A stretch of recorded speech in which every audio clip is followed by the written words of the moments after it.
जय श्री राम। जान कठिन शिव चाप बिशूरत, चली राखे और श्यामल मूरत। प्रभु जब जात जाने की जानी, सुख स्नेह शोभा गुण खानी। शिव जी के धनुष को कठोर जानकर वे विशूरती मन में विलाप करती हुई हृदय में श्री रामचंद्र जी की सावली मूरत को रखकर चली।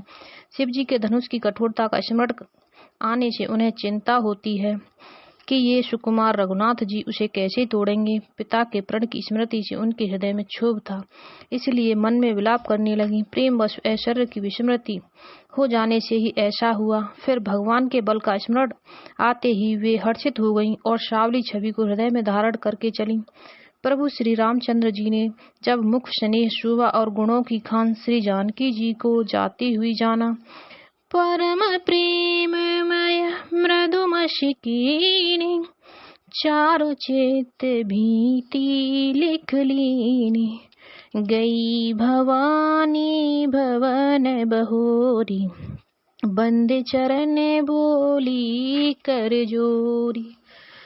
तब परम प्रेम की कोमल स्याही बनाकर उनके स्वरूप को अपनी सुंदर चित्र रूपी भित्त पर चित्रित कर लिया। सीता जी पुनः भवानी के मंदिर में गईं और उनके चरणों की वंदना करके हाथ जोड़कर बोली, जय जय जय गिरिराज किशोरी, जय महेश मुख चंद चकोरी, जय गज बदन षडानन माता, जगत जननी दामिनी दुत गाता।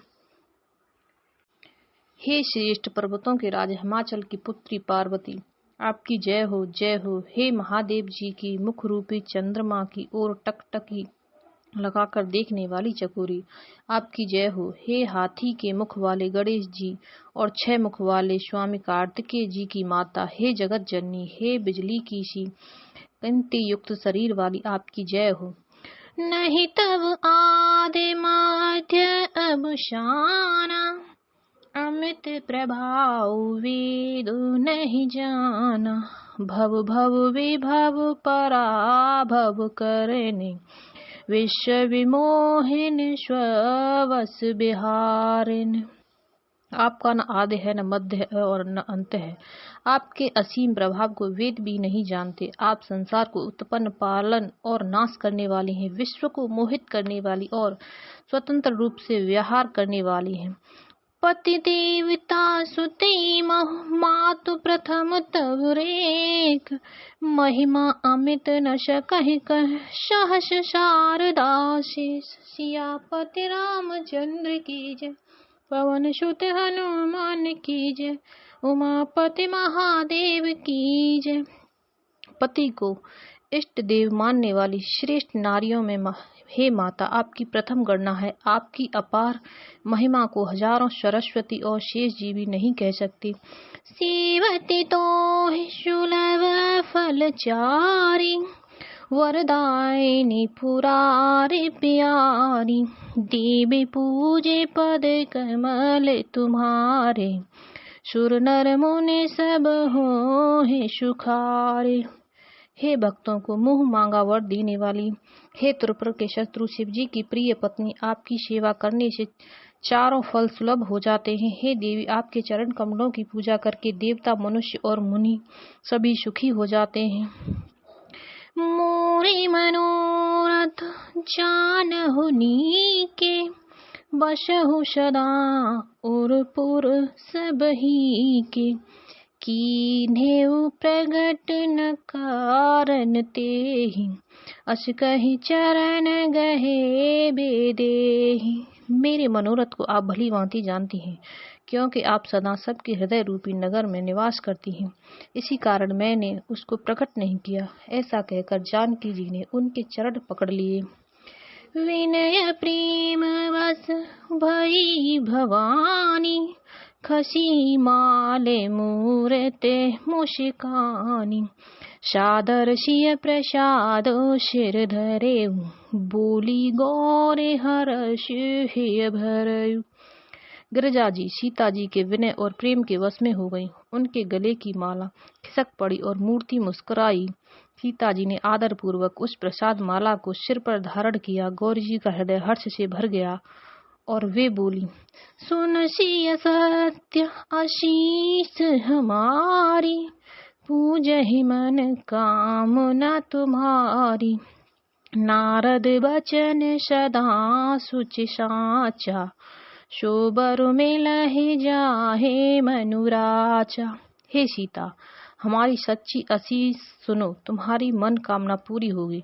नारद जी का वचन सदा पवित्र, संयम, भ्रम आदि दोषों से रहित और सत्य है।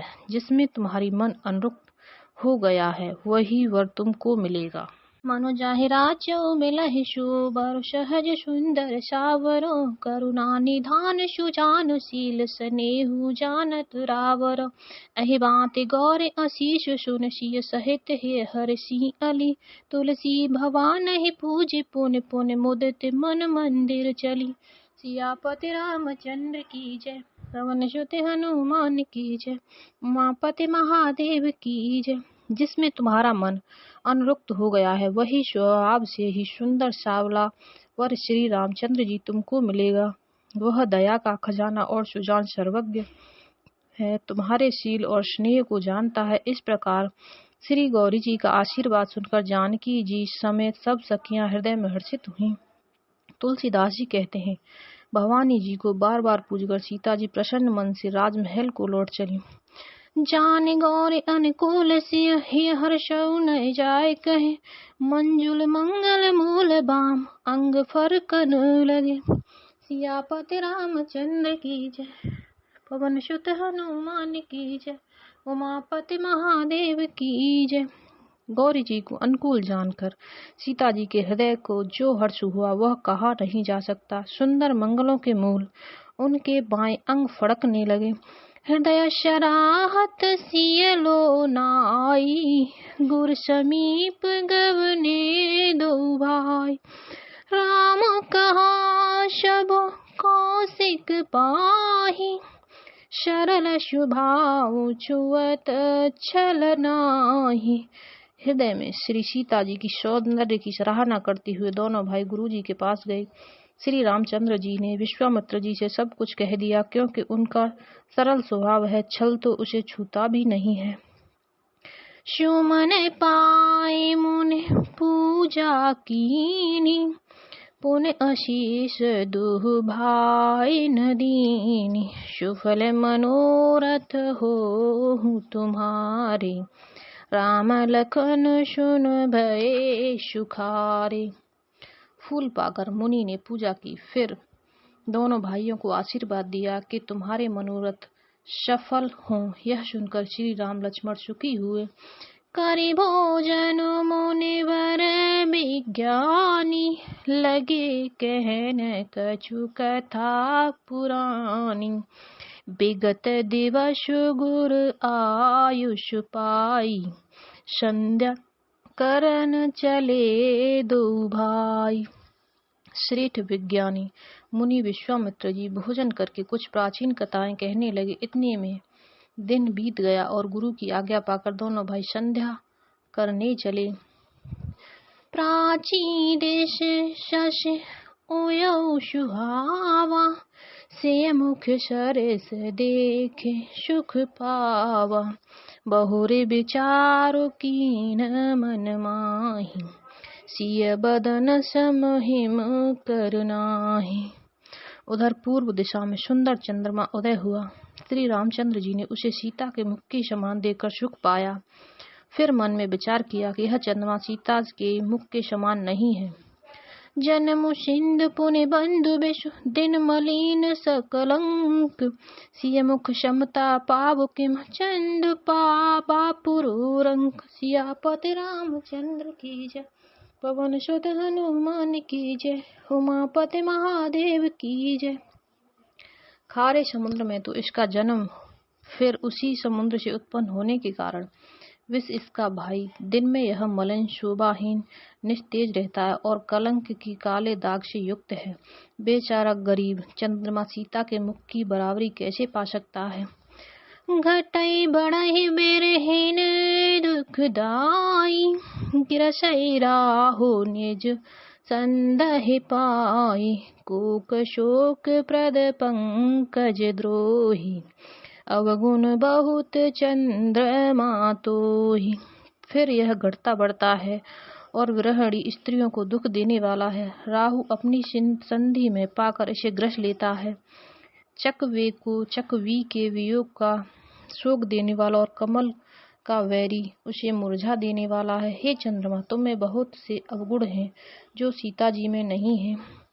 बेदेही मुख पट तर दीने, होई दोष बड़ अनुचित कीने, सिय मुख छवि विदु ब्याज बखानी, गुरु पहि चले निशा बड़ी जानी।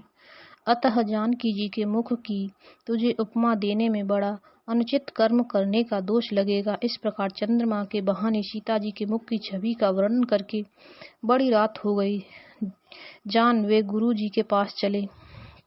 करे मुनि चरण सरोज प्रणाम, आयुष पाए कीन विश्राम, विगत निशार घुनायक जागे, बंधु बिलोक कहन अश लागे।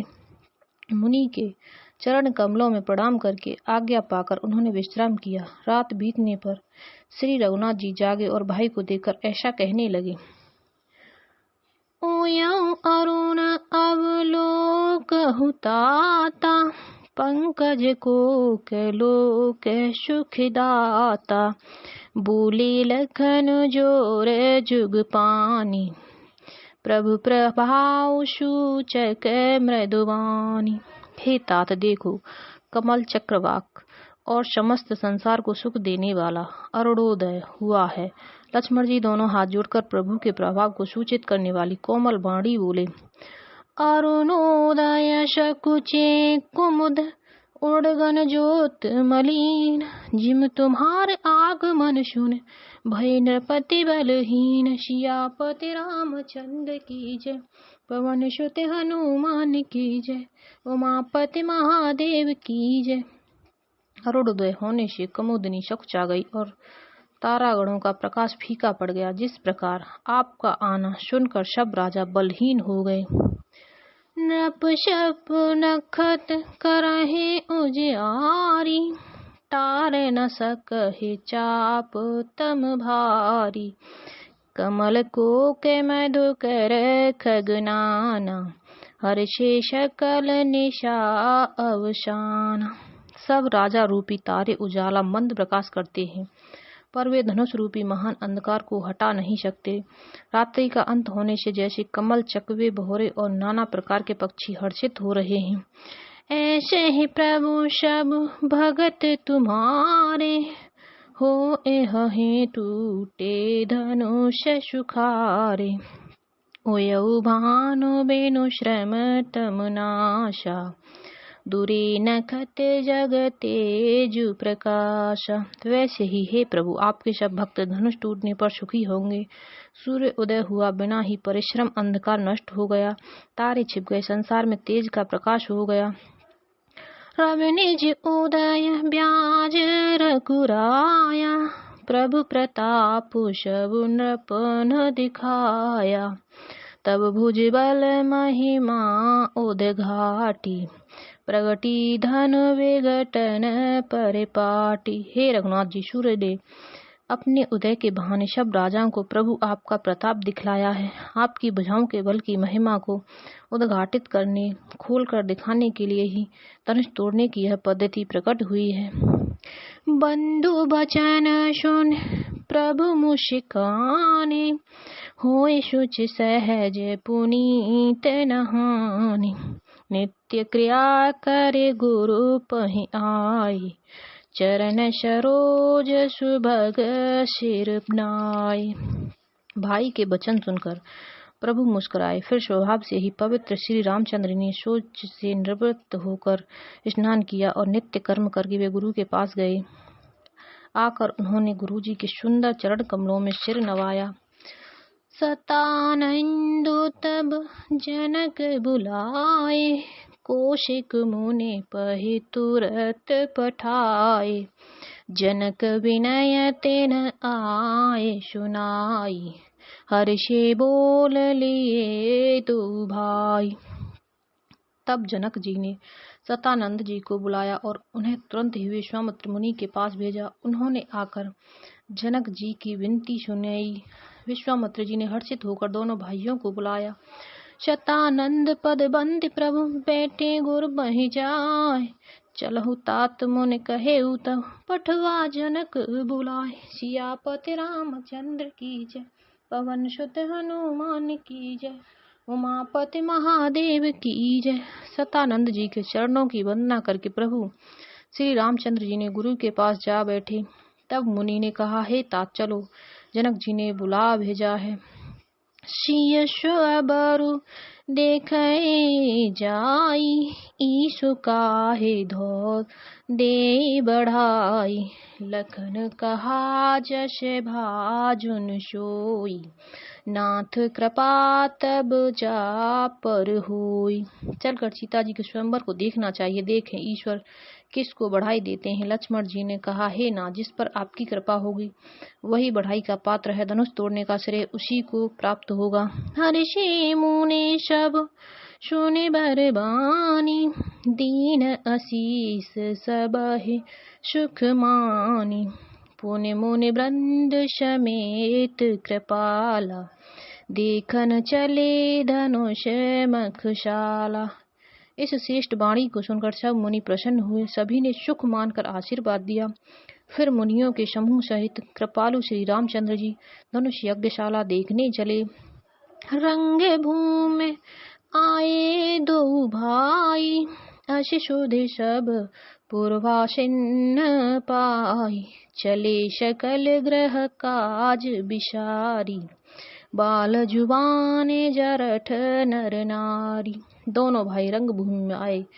ऐसी खबर जब सब नगर वासियों ने पाई, तब बालक जवान बूढ़े स्त्री पुरुष सभी घर और काम काज को भुलाकर चल दिए।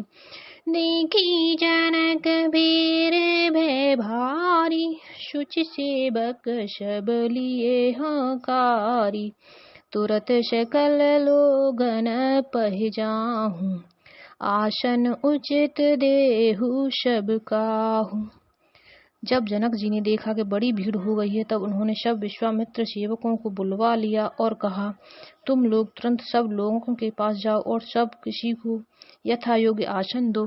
कहि मृदु बचन विनीत तिन, बैठा रे नर नार। उत्तम मध्यम नीच लघु, निज निज थल अनुहार। सियापति रामचंद्र की जय, पवन सुत हनुमान की जय, उमापति महादेव की जय। उन सेवकों ने कोमल और नम्र वचन कहकर उत्तम, मध्यम, नीच और लघु सभी श्रेणी के स्त्री पुरुषों को अपने अपने योग्य स्थान पर बैठाया। जय जय श्री राम।